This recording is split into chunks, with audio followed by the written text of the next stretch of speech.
Buckle up. The Thanksgiving travel rush is now underway. Let's take a live look at LAX. It's been busy all morning. Look at that gridlock, and it will continue to stay busy. Airlines planning for nearly 30 million flyers during this holiday rush, which would be a record. And threatening weather could cause problems across the nation. CBS senior transportation correspondent Chris Van Cleve is live at the Newark Airport in New Jersey. Chris, good morning to you. Thanks for joining us. What is driving this surge in travel?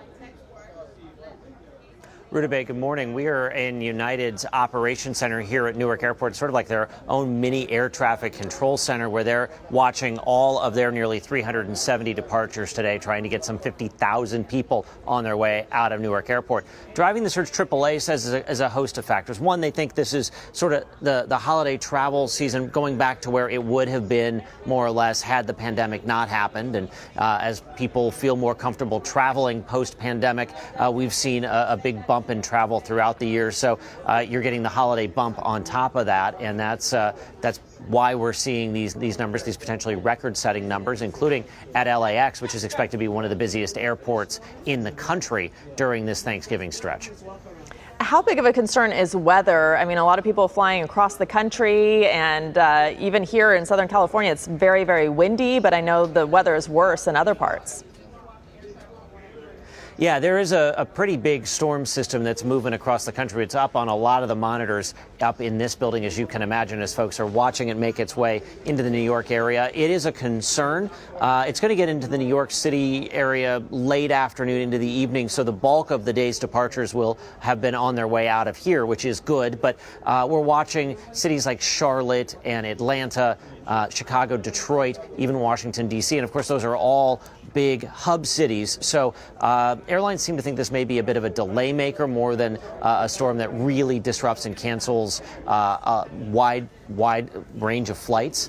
So that's probably good news for folks. But as the storm moves through, it may take a little bit longer to get where you're going, and certainly will add a degree of difficulty for drivers if they're leaving today during the bad weather. Well, you're the guy to ask for tips on how to make this experience easier, as easy as possible, let's say. Yeah, so I think you can look at when are the peak times, particularly if you're driving, when are the peak times, and don't drive that. Tomorrow morning, if you're in if you're in the parts of the country that's not having a rainstorm tomorrow morning, you might want to leave early tomorrow morning. If you can drive Thanksgiving Day, that's going to be probably the lowest volume day. If you haven't booked travel yet, Thanksgiving morning is probably the time to do it. If you are flying, we got to Newark Airport, I did at about 5 a.m. There was already a 40-plus minute wait time for general security. So it's going to take a little bit longer than you're used to. So give yourself some extra time. What you don't want to be is that person that gets to the airport and ends up with their window seat being in the terminal and not on their flight. You never want to be that guy. A lot of us have been there before. All right, no. Chris, happy holidays to you, and thank you for joining us. You too. Good to see you. CBS News Los Angeles, your local news, streaming wherever, whenever.